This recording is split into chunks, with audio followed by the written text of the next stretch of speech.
السلام علیکم ورحمۃ اللہ وبرکاتہ، نحمدہ ونصلی علی رسولہ الکریم، اما بعد، فاعوذ باللہ من الشیطان الرجیم، بسم اللہ الرحمن الرحیم، رب اشرح لی صدری ویسر لی امری واحلل عقدۃ من لسانی یفقہوا قولی۔ ہم جنت کا بیان پڑھ رہے تھے۔ جنت کے بارے میں اللہ تعالیٰ فرماتے ہیں، وَأُزْلِفَتِ الْجَنَّةُ لِلْمُتَّقِينَ غَيْرَ بَعِيدٍ هَذَا مَا تُوعَدُونَ لِكُلِّ أَوَّابٍ حَفِيظٍ مَنْ خَشِيَ الرَّحْمَنَ بِالْغَيْبِ وَجَاءَ بِقَلْبٍ مُنِيبٍ ادْخُلُوهَا بِسَلَامٍ ذَلِكَ يَوْمُ الْخُلُودِ لَهُم مَّا يَشَاءُونَ فِيهَا وَلَدَيْنَا مَزِيدٌ۔ اور جنت متقین کے قریب کر دی جائے گی، جو کچھ بھی دور نہ ہوگی۔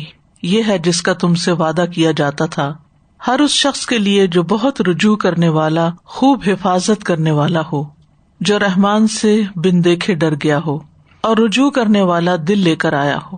اس میں سلامتی کے ساتھ داخل ہو جاؤ، یہی ہمیشہ رہنے کا دن ہے۔ ان کے لیے جو کچھ وہ چاہیں گے اس میں ہوگا، اور ہمارے پاس مزید بھی ہے۔ ہم نے اس سے پہلے جنت کے درجات کے بارے میں پڑھا کہ کس طرح اعلیٰ درجے کے جنتی کی جنت ہوگی اور کس طرح ادنا درجے کی جنتی کی جنت ہوگی، اور پھر جنت الفردوس کے بارے میں، پھر جنت کی وسعت کے بارے میں، پھر جنت کے باغات اور درختوں کے بارے میں پڑھا، ان کی تفصیلات جو قرآن و سنت سے ہمیں ملتی ہیں۔ پھر جنت میں درخت لگانے والے اعمال کے بارے میں پڑھا، پھر جنت کے پھلوں کے بارے میں پڑھا کہ کس کس قسم کے اور کتنے بڑے بڑے پھل ہوں گے۔ آج ہم انشاءاللہ جنت کے سمندر، نہریں اور چشموں کے بارے میں پڑھیں گے۔ جنت میں دودھ، پانی، شہد اور شراب کے سمندر بھی ہیں اور نہریں بھی ہیں۔ سورۃ محمد آیت نمبر 15 میں اللہ تعالیٰ فرماتے ہیں، مثل الجنة التي وعد المتقون فيها أنهار من ماء غير آسن وأنهار من لبن لم يتغير طعمه وأنهار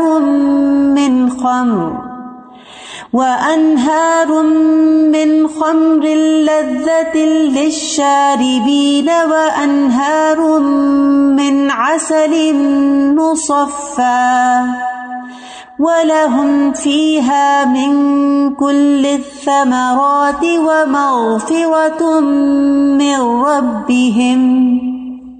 اس جنت کا حال جس کا وعدہ متقی لوگوں سے کیا گیا ہے یہ ہے کہ اس میں کئی نہریں ایسے پانی کی ہیں جو بگڑنے والا نہیں، اور کئی نہریں دودھ کی ہیں جس کا ذائقہ نہیں بدلا، اور کئی نہریں شراب کی ہیں جو پینے والوں کے لیے لذیذ ہے، اور کئی نہریں خوب صاف کیے ہوئے شہد کی ہیں۔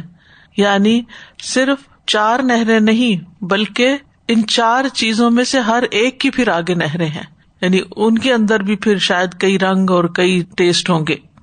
نبی صلی اللہ علیہ وسلم نے فرمایا، جنت میں دودھ کے سمندر، پانی کے سمندر، شہد کے سمندر اور شراب کے سمندر ہوں گے، جن سے ان کے بعد نہریں پھوٹیں گی، یعنی ان سمندروں کے اندر سے نہریں پھوٹیں گی، اور یہ بہتی ہوئی نہریں ہوں گی۔ سورۃ یونس میں فرمایا، ان الذين آمنوا وعملوا الصالحات يهديهم ربهم بإيمانهم تجري من تحتهم الأنهار في جنات النعيم۔ بے شک جو لوگ ایمان لائے اور انہوں نے نیک اعمال کیے، ان کا رب ان کے ایمان کی وجہ سے ان کی رہنمائی کرے گا، یعنی ایمان قیمتی چیز ہے، جنت کی طرف رہنمائی کرے گا۔ ان کے نیچے سے نعمت کے باغوں میں نہریں بہتی ہوں گی، یعنی نہریں چل رہی ہوں گی، بہ رہی ہوں گی، یہ پانی اسٹل نہیں ہوگا، ایک جگہ رکا ہوا نہیں ہوگا، پھر اسی طرح ان نہروں کے بارے میں بھی آتا ہے کہ یہ خوشبودار پہاڑوں سے بہ رہی ہوں گی، یعنی وہاں سے گزریں گی. رسول اللہ صلی اللہ علیہ وسلم نے فرمایا جنت کی نہریں مشک کے ٹیلوں یا پہاڑوں کے نیچے سے نکلیں گی. آپ نے بھی دیکھا ہوگا کہ کبھی پہاڑوں کے بیچ بیچ میں سے پانی گزر رہا ہوتا ہے اور پھر ان کا عکس بھی اس میں آ رہا ہوتا ہے. تو اسی طرح جنت میں جو خوشبودار پہاڑ ہیں ان کے پاس سے جب یہ گزریں گی نہریں تو ان کا عکس اور ان کی خوشبو وہ بھی ان میں شامل ہو جائے گی. پھر یہ نہریں زمین کی سطح پر ہوں گی، یعنی اندر گڑھا نہیں ہوگا. انس بن مالک کہتے ہیں کہ میرا خیال ہے تم سمجھتے ہو کہ جنت کی نہریں زمین میں گڑھوں کی شکل میں ہوگی. نہیں، اللہ کی قسم، بے شک وہ تو زمین کی سطح پر بہنے والی ہوں گی، اوپر اوپر ہوگا پانی. ان کا ایک کنارہ موتیوں کا ہے اور دوسرا کنارہ یاقوت کا ہے، یعنی دو طرف والز ہوتی ہیں جیسے، یا پانی جن کناروں نے کنٹین کیا ہوا ہوتا ہے، تو ایک طرف موتی لگے ہوئے ہوں گے اور دوسری طرف یاقوت ہوں گے، اور ان کی مٹی خالص کستوری کی ہے. راوی کہتے ہیں میں نے کہا کہ ازفر کیا ہے، یعنی المسک الازفر. انہوں نے کہا جس میں کوئی اور چیز مکس نہ ہونی، خالص کستوری. پھر اسی طرح رسول اللہ صلی اللہ علیہ وسلم نے فرمایا سیحان، جیحان، فرات اور نیل یہ سب جنت کی نہروں میں سے ہیں، یعنی جنت میں بھی یہ نام ہوں گے. 4 نہروں کا سدرۃ المنتہا سے نکلنا. رسول اللہ صلی اللہ علیہ وسلم نے فرمایا مجھے سدرۃ المنتہا دکھایا گیا، وہ بیری کا درخت جو ہے جس پر مختلف طرح کی روشنیاں تھیں. اس کے پھل ایسے تھے جیسے مقام ہجر کے مٹکے ہوتے ہیں، یعنی بڑے بڑے، اور پتے ایسے تھے جیسے ہاتھی کے کان ہوں.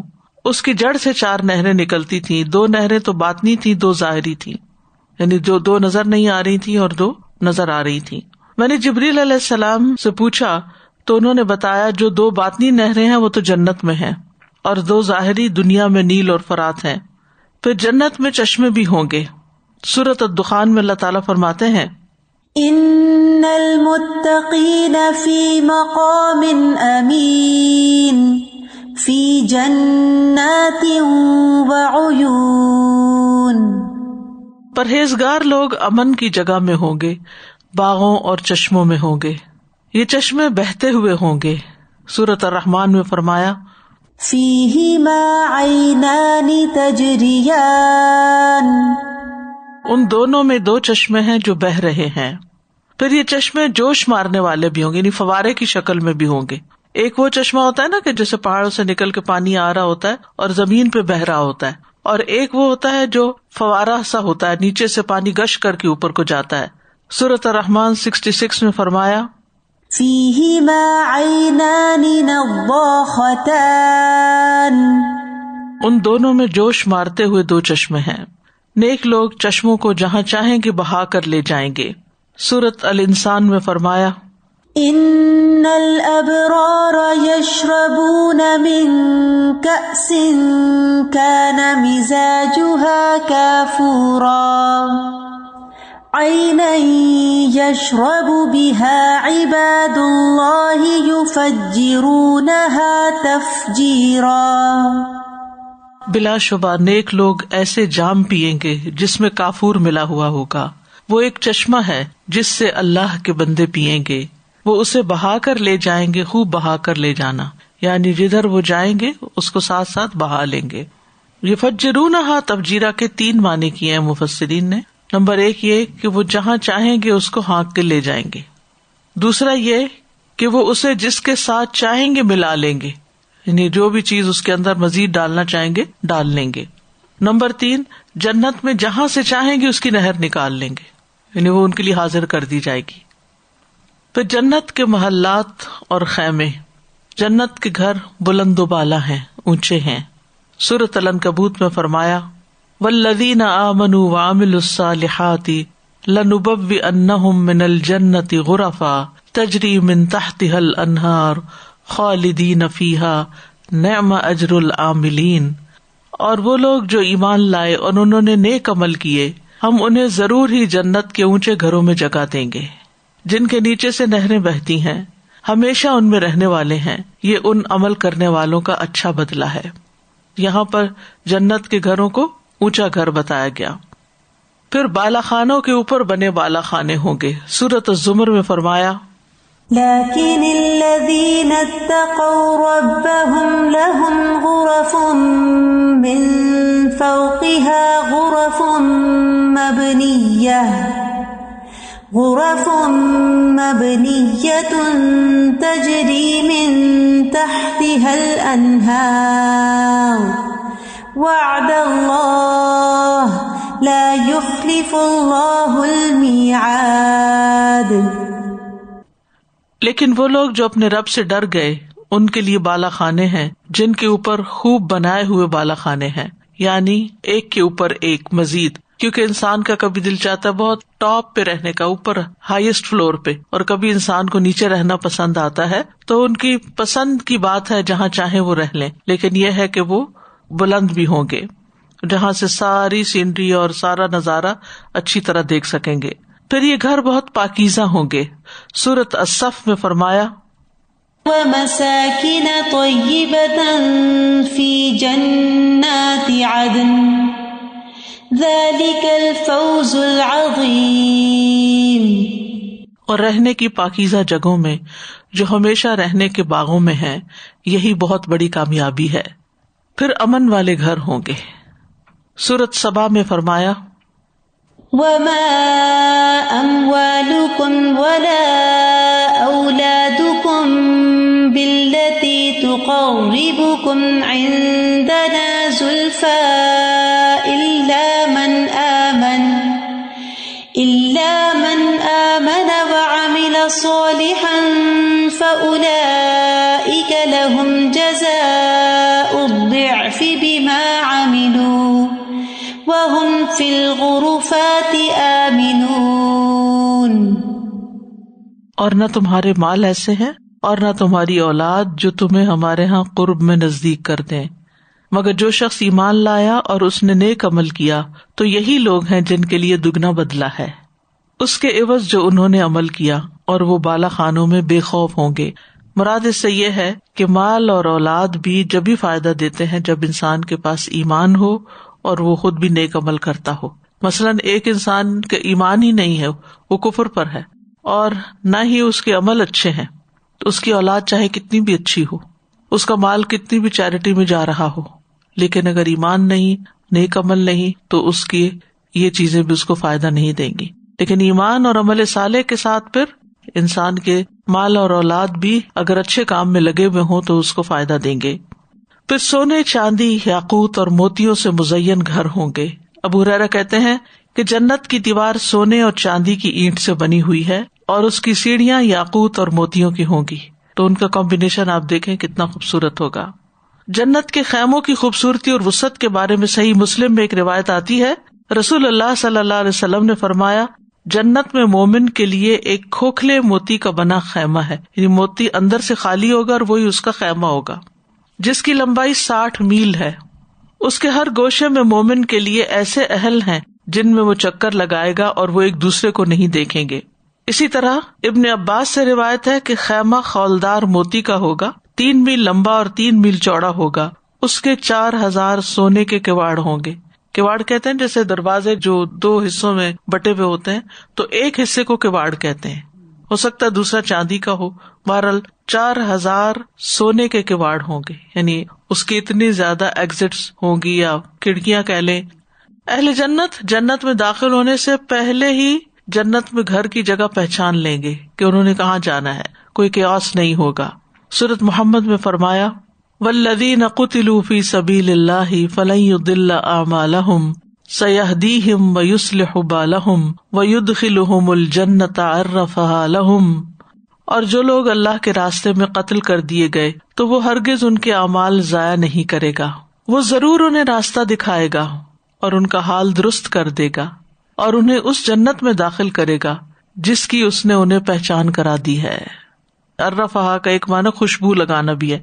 ابو سعید خدری سے روایت ہے کہ رسول اللہ صلی اللہ علیہ وسلم نے فرمایا، اس ذات کی قسم جس کے ہاتھ میں محمد صلی اللہ علیہ وسلم کی جان ہے، ہر شخص جنت میں اپنے ٹھکانے کو اس سے بہتر طور پر پہچانے گا جس طرح وہ دنیا میں اپنے مسکن کو پہچانتا تھا. یعنی دنیا میں ہر شخص کو پتا ہوتا ہے کہ اس کا گھر کہاں ہے. چھوٹے چھوٹے بچوں کو بھی ایڈریس یاد کروا دیتے ہیں, پہچان کروا دیتے ہیں, اور جب انہیں شروع میں نیا نیا گھر پہچان میں آتا ہے تو وہ کہتے ہیں گھر آ گیا, گھر آ گیا, شور مچا دیتے ہیں.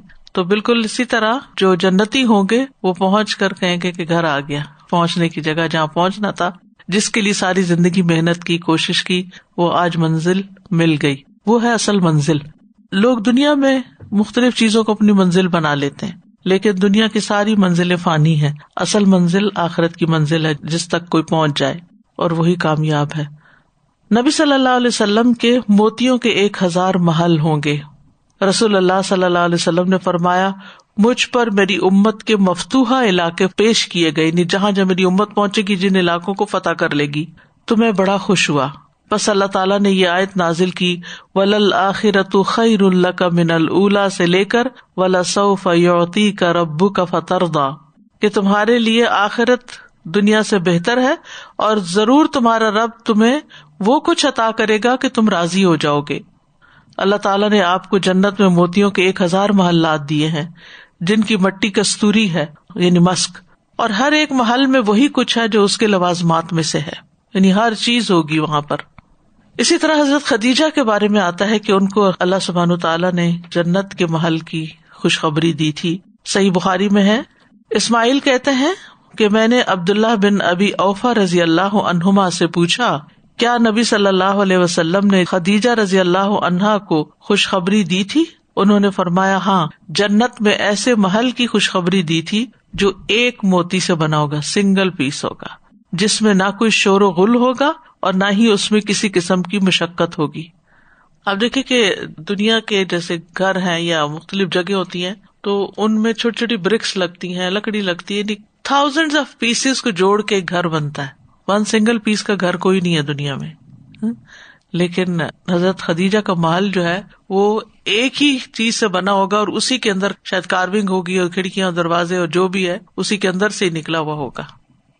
2-3 دن پہلے کی نیوز میں آپ نے بھی دیکھا ہوگا, ایک ڈائمنڈ کوئی ملا ان کو, پتہ نہیں 200 کیرٹ کا, اور اتنی دھوم مچی ہوئی ہے پوری دنیا میں, it's one of a kind, اور یہ اور وہ. تو میں سوچ رہی تھی کہ وہ تو صرف ایک 200 کیرٹ کا, یہاں پہ دیکھیں گے پورا اس کے اندر محل ہے. اور پھر خاص اس کی خوبی یہ کہ اس میں کوئی شور و غل نہیں ہوگا, ساؤنڈ پروف ہوگا. بعض اوقات آپ اچھے سے اچھا گھر بنا لیتے ہیں, لیکن کہیں پانی کا شور آ رہا ہے, کہیں ہیٹنگ کا, کبھی کولنگ کا, ایئر کنڈیشنر کا, کبھی چلنے کا, کبھی کھانا پکنے کا, یعنی کوئی نہ کوئی چیز جو ہے انسان کو بادر کرتی رہتی. کبھی باہر سے شور آنا شروع ہو جاتا ہے, یعنی گھر کے اندر نہیں ہوتا تو باہر سے شور شروع ہو جاتا ہے, کبھی ہوا کے چلنے کا, کبھی بارش برسنے کا, جہاز گزرنے کا, کبھی ایمبولینس, کبھی پولیس, کبھی کوئی. لیکن وہاں پر مکمل سکون ہوگا, حقیقی سکون کی جگہ ہے وہ. پھر حضرت عمر رضی اللہ عنہ کا محل, بخاری کی روایت ہے, ابو ہریرہ رضی اللہ عنہ کہتے ہیں کہ ایک دفعہ ہم رسول اللہ صلی اللہ علیہ وسلم کے پاس تھے, تو آپ نے فرمایا, میں نے بحالت نیند خود کو جنت میں دیکھا, کیا دیکھتا ہوں وہاں ایک عورت محل کے گوشے میں وضو کر رہی ہے. میں نے پوچھا, یہ محل کس کا ہے؟ فرشتوں نے جواب دیا, یہ عمر بن خطاب کا ہے رضی اللہ عنہ. مجھے ان کی غیرت کا خیال آیا تو میں پیچھے کی طرف واپس آ گیا. اس پر عمر رضی اللہ عنہ رو پڑے. عرض کیا, اللہ کے رسول, کیا میں آپ پر غیرت کر سکتا ہوں, یعنی جیلس ہو سکتا ہوں؟ استاذہ جی, آئی ایم ان آ. کل سے میں سوچ رہی ہوں کہ میں اپنے اللہ کو کس طرح راضی کروں. انشاءاللہ اللہ تعالیٰ بتائے مجھے. آمین. آپ نے میرے والی دعا کی. کل کا جو بیان تھا نا, اس کے بعد میرے ذہن میں بھی آ رہا تھا کہ اللہ کو ایسے کام بتا, ایسی چیزیں کروا لے کہ تو راضی ہو جائے, کیونکہ ہمیں تو سمجھ نہیں آتی, کر ہی نہیں پاتے. سازا ابھی یہ جو آؤٹ آف امیجنیشن جو چیزیں ہمیں سمجھ نہیں آتی نا, جو کبھی دیکھی سنی نہیں ہے, اور اس طریقے سے سائنٹسٹ بھی کہتے ہیں نا کہ آپ کا برین ابھی بہت کم یوز ہوا ہے. تو ابھی جب آپ یہ بتا رہی ہیں اور جیسے جیسے ہم سوچتے جا رہے ہیں, ایسا لگ رہا ہے ایکچولی برین سیلز بڑھ رہے ہوں.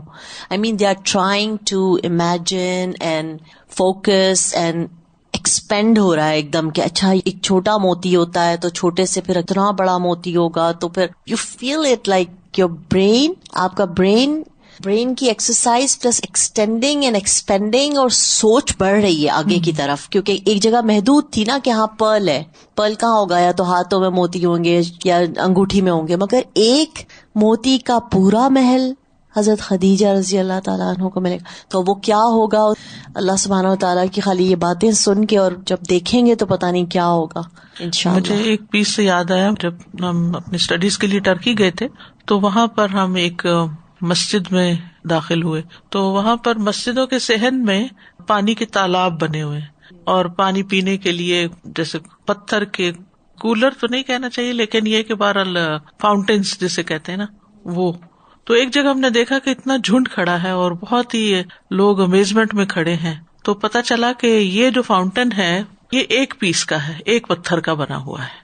تو اس پر سارے اتنے حیران ہو رہے تھے کہ ایک پتھر کے اندر سے کس طرح کارو کر کے اور اس میں سے پانی نکلنے کا راستہ بنایا گیا. تو اس سے مجھے اندازہ ہوا کہ 1 پیس چیز کی کتنی قیمت ہو سکتی ہے نا. اور پھر موتی جیسی چیز کو کارو کرنا اور اس کو رہائش کے قابل بنانا اور اس میں گھومنا اور چلنا اور پھرنا اور رائٹ اور لیفٹ دیکھنا، اور وہ کیا چیز ہوگی نا، انبلیویبل. جیسے ایک گلاس دودھ کا بھرا ہوا ہوتا ہے تو وہ کتنا پیارا لگتا ہے، سفید ایک دم، اور اس کی thickness and all the condense. اب سوچ رہے ہیں کہ اچھا ایک مرتبان میں پڑا ہوگا ایک بڑا، پھر وہ سمندر جب کہہ رہے ہیں آپ، جب سمندر کہہ رہے ہیں تو مجھے ایسا لگ رہا ہے کہ جب اس میں نہا لے، پانی میں چلے جائیں، پانی کیا بلکہ دودھ میں نہانا، یا اس کا سمندر کس طرح امیجن نہیں کر سکتے. اور پھر اس کا ریفلیکشن کیسا ہوگا، کیسا اس کی سفیدی ہوگی، اور وہ کتنی دور تک. اور پھر وہ جو وہاں سے نہریں نکلے اور خوشبو کے پہاڑوں سے گزرے تو وہ خوشبو کیسی ہوگی جو اس پانی یا دودھ کے ساتھ شامل ہو جائے گی. اور سازا یہاں کی خوشبو چاہے کتنی مہنگی خرید لیں، تھوڑی دیر بعد اڑ جاتی ہے. کمرے میں کتنا بھی آپ لگائیں، ایئر فریشنر لگائیں، بخور جلائیں، تھوڑی دیر کے بعد وہی کا وہی ہو جاتا ہے. I was thinking کہ وہ پانی جب اس میں سے گزر رہا ہوگا اور وہ دودھ جب اس ماؤنٹین سے گزر رہے ہیں تو وہ تو یعنی ایور لاسٹنگ خوشبو پھیلی ہوئی ہوگی، جو کہ ہم یہاں کتنا بھی لوگ کرنا چاہیں پتا نا نعیم و ملکن کبیرہ، اس کا تو کوئی اندازہ ہی نہیں کر سکتا. استاد جی میں یہ جو نہروں یہ کہیں بھی لے جائیں تو مجھے خیال آ رہا تھا کہ ابھی پکنک وغیرہ پلان کریں تو کتنا کچھ اٹھا کے لے کے جانا پڑتا ہے، اور اسی لیے پکنک بھی رہ جاتی ہے. کتنا یعنی اس کے لیے اتنا پہلے محنت کرنی ہوگی، کرنا پڑے گا. تو یہ بس اس کو اشارہ کرو اور ساتھ آپ کا دل چاہے جہاں چاہیں گے وہیں پر ہی وہ اس کی نہر، یعنی پینے میں روک ٹوک نہیں ہوگی نا. یعنی تھوڑا بہت نہیں، جگ یا صرف گلاس یا کپ ہی نہیں بلکہ وہ پورا فلو کر رہا ہوگا. یہاں پہ دنیا میں بھی ہماری ان چاروں چیزوں کی بہت اہمیت ہے، دودھ کی، شہد بالکل. کی. اور میں دیکھ رہی تھی کہ سب سے پہلے پانی کا ذکر ہے، پھر اس کے بعد دودھ کا ذکر ہے، پھر اس کے بعد شراب کا ذکر ہے، پھر شہد کا. یعنی جیسے جیسے ان کی وہ لذت یا ان کی اہمیت ہے اس کے مطابق. اور پھر سب سے اہم بات یہ کہ ہمیشہ کے لیے، اور نہ اس کے چوری ہونے کا ڈر، نہ اس کی مینٹیننس کی فکر، کوئی بھی غم، دکھ، فکر، پریشانی والی کوئی چیز ہی نہیں ہوگی. تو جنت کے خوبصورت گھر پانے کے لیے کچھ اعمال کی ضرورت ہے. سب سے پہلے ایمان اور انبیاء کی تصدیق، اللہ پر ایمان اور انبیاء کی تصدیق. صحیح بخاری کی روایت ہے، نبی صلی اللہ علیہ وسلم نے فرمایا، جنتی لوگ اپنے سے بلند کمرے والوں کو اوپر اسی طرح دیکھیں گے جیسے وہ دنیا میں چمکدار گہرے ستارے کو دیکھتے ہیں. جنتی لوگ اپنے سے بلند کمرے والوں کو، یعنی جن کے محلات اوپر ہوں گے، وہ اس طرح دیکھیں گے اتنے اونچے جتنے دور گہرا ستارہ نظر آتا ہے، جو آسمان کے مشرقی یا مغربی کنارے میں بہت دور ہوتا ہے، اتنا اونچا. ان میں ایک دوسرے سے افضل ہوگا. لوگوں نے عرض کیا، یا رسول اللہ، یہ تو انبیاء کے محلات ہوں گے جنہیں ان کے سوا کوئی اور پا نہ سکے گا. آپ نے فرمایا، نہیں، اس ذات کی قسم جس کے ہاتھ میں میری جان ہے، یہ ان لوگوں کے لیے ہوں گے جو اللہ تعالیٰ پر ایمان لائے اور انبیاء کی تصدیق کی، یعنی ان کی باتوں کو سچ مانا. جب انبیاء کو ہم سچا مانتے ہیں اور ان کی تصدیق کرتے ہیں اور ان کو نبی مانتے ہیں اور ان کی باتوں کو سچ مانتے ہیں تو پھر ہمارا عمل بھی ان کی تعلیمات کے مطابق ہوتا ہے. تو جنت کے کنارے، وسط اور اعلیٰ منزل میں گھر پانے والے اعمال. سنن نبی داؤد کی روایت میں ہے، رسول اللہ صلی اللہ علیہ وسلم نے فرمایا، میں اس شخص کے لیے جنت کے ایک کنارے پر گھر کا ضامن ہوں جو جھگڑا چھوڑ دے اگرچہ وہ حق پر ہو، اور جو مذاق میں بھی جھوٹ چھوڑ دے اس کے لیے جنت کے درمیان میں گھر کا ضامن ہوں، اور جس نے اپنا اخلاق اچھا کر لیا اس کے لیے جنت کی اعلیٰ منازل میں گھر کا ضامن ہوں. پھر جنت کے خوبصورت بالا خانے پانے والے اعمال. صحیح ابن حبان کی روایت ہے، رسول اللہ صلی اللہ علیہ وسلم نے فرمایا، بے شک جنت میں ایسے کمرے ہیں جنتی ان کے باہر والے حصے کو ان کے اندر سے دیکھ سکیں گے، جیسے گلاس ہوتا ہے، اور ان کے اندر والے حصے کو باہر سے دیکھ سکیں گے. اللہ نے یہ ایسے شخص کے لیے تیار کیے ہیں جو لوگوں کو کھانا کھلائے، سلام عام کرے اور رات کو نماز ادا کرے جب لوگ سو رہے ہوں. یہ 3 کام بتائے، ایک خدمت خلق، ایک عام لوگوں کے ساتھ معاملہ، اور ایک عبادت کا کام. تو خوش قسمت ہے وہ جو تینوں کام کر رہا ہو. پھر صبر کا بدلہ سورۃ الفرقان میں فرمایا اولئک یجزون الغرفۃ بما صبروا، ان لوگوں کو جزا میں بالا خانہ دیا جائے گا اس لیے کہ انہوں نے صبر کیا. اولاد کی وفات پر اللہ کی تعریف کرنا اور صبر کرنا بیت الحمد حاصل کرنے کا ذریعہ ہے. رسول اللہ صلی اللہ علیہ وسلم نے سنن ترمذی میں فرمایا جب کسی آدمی کا بچہ فوت ہو جاتا ہے تو اللہ تعالیٰ فرشتوں سے فرماتا ہے کیا تم نے میرے بندے کے بیٹے کی روح قبض کر لی؟ وہ عرض کرتے ہیں جی ہاں. اللہ تعالیٰ فرماتے ہیں کہ تم نے اس کے دل کا ٹکڑا لے لیا؟ وہ عرض کرتے ہیں جی ہاں. پھر اللہ تعالیٰ پوچھتے ہیں میرے بندے نے کیا کہا؟ فرشتے عرض کرتے ہیں اس نے تیری تعریف کی اور انا للہ و انا الیہ راجعون پڑھا. اللہ تعالیٰ فرماتے ہیں کہ میرے بندے کے لیے جنت میں ایک گھر بناؤ اور اس کا نام بیت الحمد رکھو. کیونکہ اولاد کی وفات پر سب سے زیادہ انسان کو صدمہ ہوتا ہے، لیکن اس سے یہ بات بھی پتہ چلتی ہے کہ انسان اگر کسی بھی صدمے، کسی بھی تکلیف دینے والی چیز، کسی بھی کھو جانے والی چیز پر صبر کرتا ہے، اللہ کی تعریف کرتا ہے، گلا شکوہ نہیں کرتا، اللہ سے ناراض نہیں ہوتا، کوئی غلط باتیں زبان سے نہیں نکالتا، تو انشاءاللہ اس کا اجر بھی بہت بڑا ہے. کیونکہ قرآن مجید میں آتا ہے انما یوفی الصابرون اجرہم بغیر حساب. پھر مسجد بنانے پر جنت میں گھر ملنا. محمود بن لبید کہتے ہیں عثمان رضی اللہ عنہ نے جب مسجد نبوی کی تعمیر کا ارادہ کیا، یعنی اس کو ایکسٹینڈ کرنا چاہا، تو لوگوں نے اسے ناپسند کیا. یعنی پہلے تو کچی تھی تو انہوں نے اس کو پکا کرنا چاہا اور اس کی ہیئت پر برقرار رکھنے کو زیادہ پسند کیا. تو عثمان رضی اللہ عنہ نے فرمایا میں نے رسول اللہ صلی اللہ علیہ وسلم کو فرماتے ہوئے سنا ہے کہ جو شخص اللہ کی رضا کے لیے مسجد کی تعمیر کرتا ہے، اللہ اسی طرح کا ایک گھر اس کے لیے جنت میں تعمیر کر دیتا ہے، اسی طرح کا. یعنی پھر کوشش یہ کرنی چاہیے کہ اچھی سے اچھی اور خوبصورت سے خوبصورت مسجد بنوائی جائے، صرف خانہ پوری نہ کی جائے. لیکن اگر کسی کی توفیق نہیں ہے بڑی مسجد بنانے کی تو اس کا یہ مطلب نہیں ہے کہ وہ چھوٹی بھی نہ بنائے، اس میں اخلاص زیادہ شامل کر لے. کیونکہ حدیث میں آتا ہے پرندے کے گھونسلے کے برابر مسجد بنانے پر بھی جنت میں گھر ملنا ہے. رسول اللہ صلی اللہ علیہ وسلم نے فرمایا کہ جس نے اللہ کے لیے کبوتر کے گھونسلے کے برابر یا اس سے بھی چھوٹی مسجد بنائی، اللہ اس کے لیے جنت میں گھر بنائیں گے. مطلب یہ ہے کہ مسجد اتنی چھوٹی تو نہیں ہوتی، لیکن یہ کہ جیسے ایک اینٹ بھی لگا دی، یعنی کوئی حصہ ہی ڈال دیا اس میں، تو انشاءاللہ اس پر بھی اجر ہے. پھر اسی طرح صف کا شگاف پر کرنے پر درجہ بلند ہونا. حضرت عائشہ رضی اللہ عنہا کہتی ہیں کہ رسول اللہ صلی اللہ علیہ وسلم نے فرمایا جس نے صف کے شگاف کو پر کیا، یعنی نماز پڑھنے کھڑے ہوئے بیچ میں سے کوئی نکل کے چلا گیا تو فوراً ساتھ مل گیا، اللہ اس کے لیے جنت میں گھر بنائے گا اور ایک درجہ بلند کرے گا اس کا. پھر بازار میں داخل ہونے کی دعا پڑھنا. تو اس میں آپ دیکھ رہے ہیں کہ جنت میں جانے کے لیے چھوٹے چھوٹے کام بھی ہیں اور بڑے بڑے کام بھی ہیں، جو جس کا بس چلے کر لے. سنن ابن ماجہ کی روایت ہے رسول اللہ صلی اللہ علیہ وسلم نے فرمایا جو شخص بازار میں داخل ہوتے وقت یہ دعا پڑھ لے لا الہ الا اللہ وحدہ لا شریک لہ لہ الملک ولہ الحمد یحیی ویمیت وہو حی لا یموت بیدہ الخیر کلہ وہو علی کل شیء قدیر، تو اللہ اس کے لیے 10 لاکھ نیکیاں لکھ دیتا ہے اور اس کے 10 لاکھ گناہ معاف کر دیتا ہے اور اس کے لیے جنت میں ایک گھر تعمیر کرتا ہے. لیکن بازار جا کر کسی کو یاد رہے تو پھر ہے نا، یا اس نے یہ دعا یاد کی ہوئی ہو تو پھر. سب سے آسان نسخہ تو یہ بازار میں جانے کی دعا لگ رہا ہے. ہر وقت کسی نہ کسی ضرورت سے دن میں جانا ہی پڑتا ہے. تو جیسے میں سوچ رہی تھی کہ جب بچوں کو ہم نے دعا یاد کرانی تھی سفر کی تو ہم نے گاڑی میں پوسٹ کر دی تھی، تو مجھے لگتا ہے اس دعا کو بھی جیسے گاڑی میں پوسٹ کر دیں جہاں اترنے لگے کسی بھی شاپ کے لیے، تو پھر انسان کو یاد رہے کہ اس کو پڑھ کے اترنا ہے. ویسے تو اگر بنا کے شاپس والوں کو دیا جائے کہ وہاں لگا چھوڑے نا کہیں نہ کہیں اچھا سا کارڈ. جنت کی بیڈنگ، بستر، پلنگ، مسندیں. سورۃ الواقعہ میں فرمایا وَفُرُشٍ مَّرْفُوعَةٍ، اور اونچی نشست گاہوں پر بیٹھے ہوں گے. عربوں کے ہاں فرشی نشست ہوتی ہے بیٹھنے کی نا، عام طور پر صوفاز وغیرہ کا یا کاؤچز کا رواج نہیں ہے. لیکن جنت میں یہ ہے کہ اونچی نشستیں ہوں گی. وفرش مرفوعہ بعضھا فوق بعض. ابو العالیہ کہتے ہیں اس کا معنی ہے اونچے یعنی اوپر تلے بچھے ہوئے.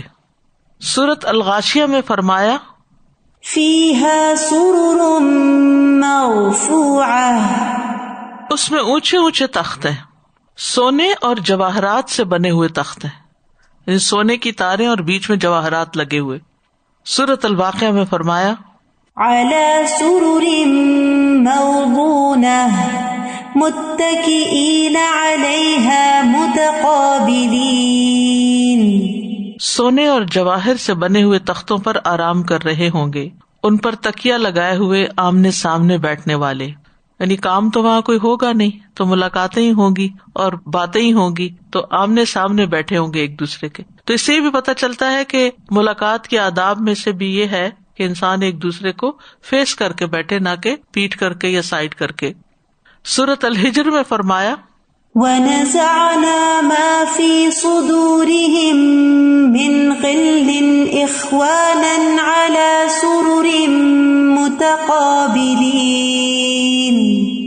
اور ہم ان کے سینوں میں جو بھی کینہ ہے نکال دیں گے، یعنی آپس کی بدگمانیاں اور نفرتیں وہ سب نکل جائیں گی، بھائی بھائی بن کر تختوں پر آمنے سامنے بیٹھے ہوں گے. سورۃ الطور میں فرمایا متکئین علی سرر مصفوفہ وزوجناہم بحور عین، ایسے تختوں پر تکیہ لگائے ہوئے ہوں گے جو قطاروں میں بچھائے ہوئے ہیں، یعنی بڑی بڑی نشستیں ہوں گی، اور ہم نے ان کا نکاح سفید جسم سیاہ آنکھوں والی عورتوں سے کر دیا جو بڑی بڑی آنکھوں والی ہیں. پھر ریشم کے بچھونے ہوں گے. سورۃ الرحمن میں فرمایا متکئین علی فرش بطائنها من استبرق وجنى الجنتین دان، جنتی لوگ ایسے بچھونوں پر تکیے لگائے ہوئے ہوں گے جن کے استر موٹے ریشم کے ہوں گے، خوبصورت بستر ہوں گے. ابن مسعود رضی اللہ عنہ سے روایت ہے، فرمایا کہ تمہارے اندرونی حصے کے بارے میں یہ خبر دی گئی ہے تو بیرونی حصے کی کیفیت کیا ہوگی؟ اگر اندر والا اتنا خوبصورت ہے تو باہر والا کتنا ہوگا. پھر جنت کے تکیے، قالین اور بچھونے. سورۃ الرحمن میں فرمایا متکئین علی رفرف خضر وعبقری حسان، وہ ایسے قالینوں پر تکیہ لگائے ہوئے ہیں جو سبز ہیں اور نادر نفیس ہیں. ابقری عالی شان قالین کے لیے. رف رف اس سے مراد جنت کے باغ، اور ایک قول ہے یہ کپڑوں کی ایک قسم ہے. رف رف کپڑا ہے یعنی قالین مراد ہے. پھر قطاروں میں لگے ہوئے گاؤ تکیے اور مخملی قالین. سورۃ الغاشیہ میں فرمایا وَنَمَارِقُ مَصْفُوفَةٌ وَزَرَابِيُّ مَبْثُوثَةٌ، اور قطاروں میں لگے ہوئے گاؤ تکیے ہیں اور بچھائے ہوئے مخملی قالین ہیں. نمارق مخاد، وسائد، مساند، زرابی. نمارق کہتے ہیں گاؤ تکیے کو جس کے ساتھ بازو یا کونی ٹیک کی جاتی ہے، اور وسائد وسادہ کی جمع ہے جس کا مطلب ہے عام تکیہ جس سے ٹیک لگائی جاتی ہے، یعنی سر کے نیچے جیسے سرہانا ہوتا ہے. اور زرابیو کہتے ہیں نیچے بچھائے جانے والے کارپیٹس، قالین جن کے اوپر گاؤ تکیے لگا کے بیٹھا جاتا ہے. پھر اہل جنت کا لباس ہے، ریشم کا لباس ہوگا. سورۃ الحج میں فرمایا یحلون فیہا من اساور من ذہب ولؤلؤا ولباسهم فیہا حریر، اور ان کا لباس اس میں ریشم ہوگا، باریک اور موٹے ریشم کے کپڑے ہوں گے. سورۃ الدخان میں فرمایا یلبسون من سندس واستبرق متقابلین، باریک اور گاڑھے ریشم کا لباس پہنے آمنے سامنے بیٹھے ہوں گے، یعنی ملاقات کے وقت اچھے ڈریس اپ ہوں گے. سورۃ الانسان میں فرمایا عالیہم ثیاب سندس خضر واستبرق وحلوا اساور من فضة وسقاهم ربهم شرابا طهورا. ان کے اوپر باریک ریشم کے سبز کپڑے اور گاڑھا ریشم ہوگا، اور انہیں چاندی کے کنگن پہنائے جائیں گے، اور ان کا رب انہیں نہایت پاکیزہ شراب پلائے گا. وسقاہم ربہم، یعنی خود پینے کا بھی ہوگا، پھر کپس خود پہنچ بھی جائیں گے، پھر رب خود بھی پلائے گا. ریشم سبز رنگ کا ہوگا. سورۃ الکہف میں فرمایا وَيَلْبَسُونَ ثِيَابًا خُضْرًا مِّن سُندُسٍ وَإِسْتَبْرَقٍ، اور وہ باریک اور گاڑھے ریشم کے سبز کپڑے پہنیں گے. پھر ان کا جو لباس ہے وہ پھل کے غلافوں سے نکلے گا. ابو سعید خدری کہتے ہیں رسول اللہ صلی اللہ علیہ وسلم نے فرمایا طوبہ جنت کے ایک درخت کا نام ہے جس کی مسافت 100 سال کے برابر ہے، اور اہل جنت کے کپڑے اس درخت کے پھلوں کے چھلکوں سے بنائے جائیں گے. وہ پتہ نہیں کتنے خوبصورت ہوں گے پھلوں کے چھلکوں سے، کیونکہ پھلوں کے چھلکوں کے اندر ایک نیچرل بیوٹی اور کلرز ہوتے ہیں، تو اس سے پھر لباس بنیں گے. جنت میں کپڑے پرانے نہیں ہوں گے. رسول اللہ صلی اللہ علیہ وسلم نے فرمایا لا تبلا ثیابہ، اہل جنت کے کپڑے پرانے نہ ہوں گے. جنت کے رومال خوبصورت ہوں گے. برا کہتے ہیں کہ نبی صلی اللہ علیہ وسلم کو ریشم کا ایک کپڑا ہدیے میں پیش ہوا تو ہم اسے چھونے لگے، اس کی نرمی اور ملائمت پر حیرت زدہ ہو گئے. تو آپ نے فرمایا کیا تمہیں اس پر حیرت ہے؟ ہم نے عرض کیا جی ہاں. آپ نے فرمایا جنت میں سعد بن معاذ کے رومال اس سے بھی اچھے ہیں. یعنی تمہیں دنیا کا ریشم بہت اٹریکٹ کر رہا ہے، جنت میں اس سے بھی بہتر ہے. پھر اہل جنت کے زیورات بھی ہوں گے، جیولری بھی ہوگی. اب آپ ساری چیزوں کو اکٹھا کرتے جائیں نا، محلات اور پھر اس کے اندر جو کارپیٹس اور پھر اس کے اوپر ڈیکوریشن اور پھر لباس اور پھر زیورات. سونے اور موتی کے کنگن ہوں گے. سورۃ الکہف میں فرمایا أولئك لهم جنات عدن تجري من تحتهم الأنهار يحلون فيها من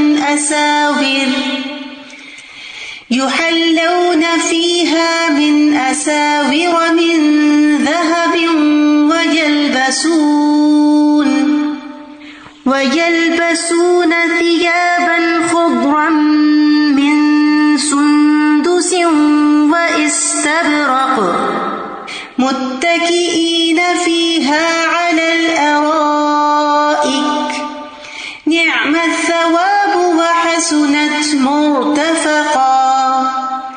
یہی لوگ ہیں جن کے لیے ہمیشگی کے باغات ہیں، جن کے نیچے سے نہریں بہتی ہیں، اور ان میں انہیں کچھ کنگن سونے کے پہنائے جائیں گے، اور وہ باریک اور گاڑھے ریشم کے سبز کپڑے پہنیں گے. ان میں تختوں پر تکیے لگائے ہوں گے. اچھا بدلہ ہے اور اچھی آرام گاہ ہے.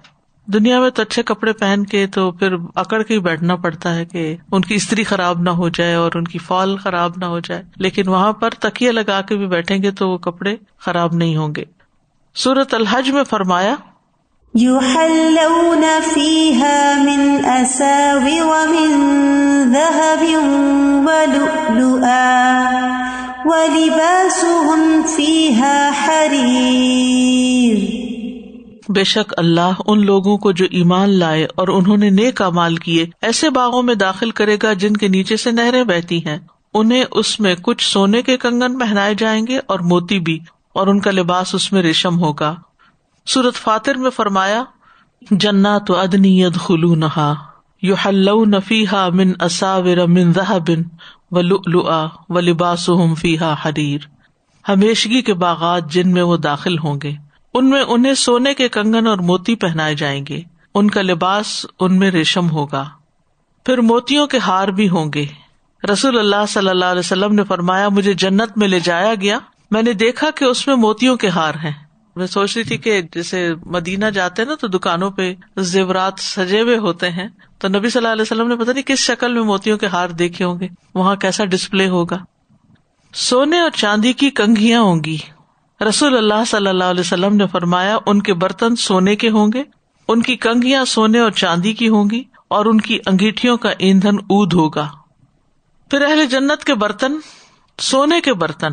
سورۃ زخرف میں فرمایا يطاف عليهم بصحاف من ذهب وأكواب وفيها ما تشتهيه الأنفس وتلذ الأعين وأنتم فيها خالدون.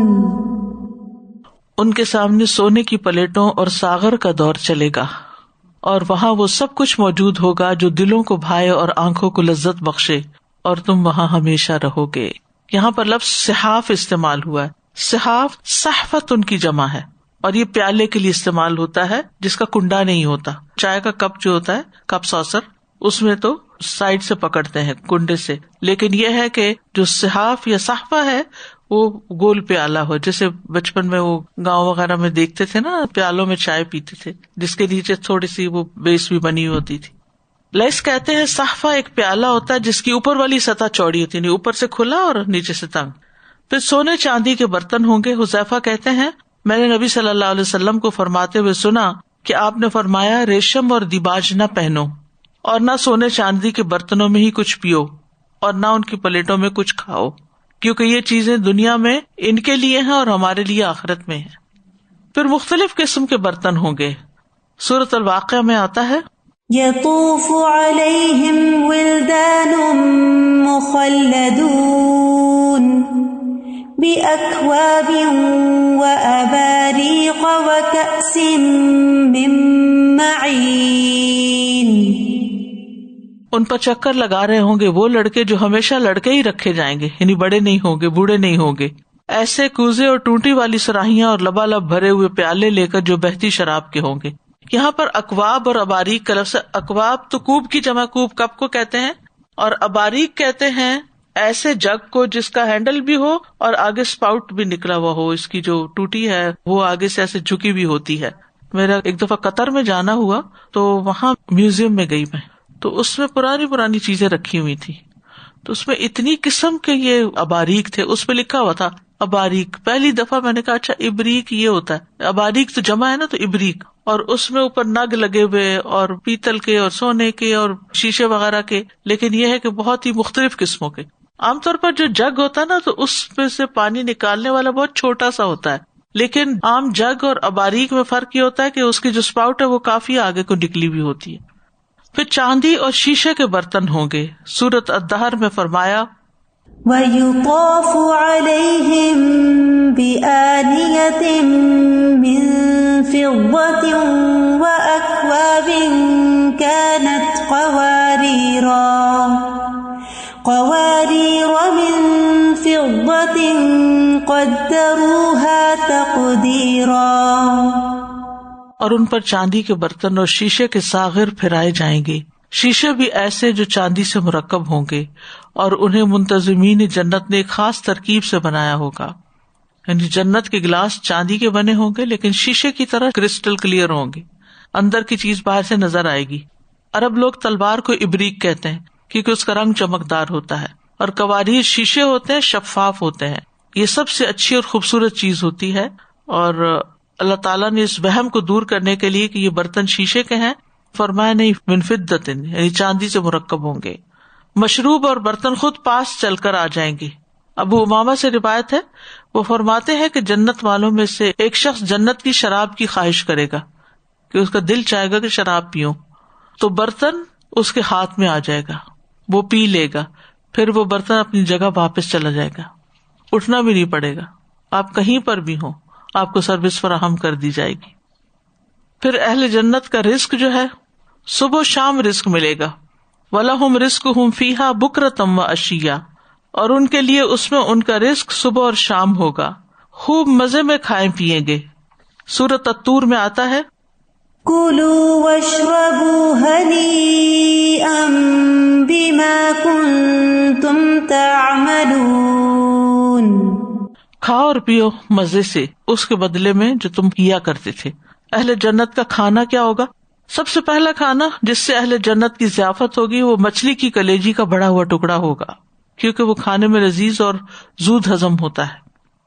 سورۃ الحاقہ میں فرمایا كُلُوا وَاشْرَبُوا هَنِيئًا بِمَا أَسْلَفْتُمْ فِي الْأَيَّامِ الْخَالِيَةِ. کھاؤ اور پیو مزے سے ان اعمال کے عوض جو تم نے گزرے ہوئے دنوں میں آگے بھیجے. صرف خواہش ہی کریں گے کہ کھانا حاضر ہو جائے گا. سورۃ الواقعہ میں فرمایا بِأَكْوَابٍ وَأَبَارِيقَ وَكَأْسٍ مِّن مَّعِينٍ. پرندوں کا گوشت جو وہ چاہیں گے انہیں ملے گا. وَلَحْمِ طَيْرٍ مِّمَّا يَشْتَهُونَ. ابو امامہ کہتے ہیں کہ جنتی شخص جنت کے پرندوں میں سے ایک پرندہ کھانے کی خواہش کرے گا اور وہ اس کے ہاتھ میں پکا ہوا ٹکڑے کیا ہوا آ گرے گا. جنت کے پرندے بھی موٹے موٹے ہوں گے. دنیا میں تو اگر پرندے کا گوشت کھائیں تو کچھ ہاتھ نہیں آتا. فرمایا جنت میں اونٹوں کی گردنوں کے برابر پرندے ہوں گے جو درختوں میں چرتے پھریں گے. ابو بکر رضی اللہ عنہ نے عرض کیا یا رسول اللہ پھر تو وہ پرندے خوب صحت مند ہوں گے. آپ نے فرمایا انہیں کھانے والے ان سے بھی زیادہ صحت مند ہوں گے. کھانے کے ہضم کا انداز کیا ہوگا؟ رسول اللہ صلی اللہ علیہ وسلم نے فرمایا قضائے حاجت کا طریقہ یہ ہوگا کہ ان کو پسینہ آئے گا جو ان کی کھال سے نکلے گا، اسکن سے، اور اس سے مسک کی خوشبو آئے گی اور پیٹ سکڑ جائے گا. پھر اہل جنت کے مشروبات سورۃ صاد میں آتا ہے متکئین فیہا یدعون فیہا بفاکہۃ کثیرۃ وشراب. ان میں تکیے لگائے ہوئے ہوں گے، وہ ان میں بہت سے پھل اور مشروب منگوا رہے ہوں گے، پاک اور لذیذ مشروب. وسقاہم ربہم شرابا طہورا، اور ان کا رب انہیں نہایت پاکیزہ شراب پلائے گا.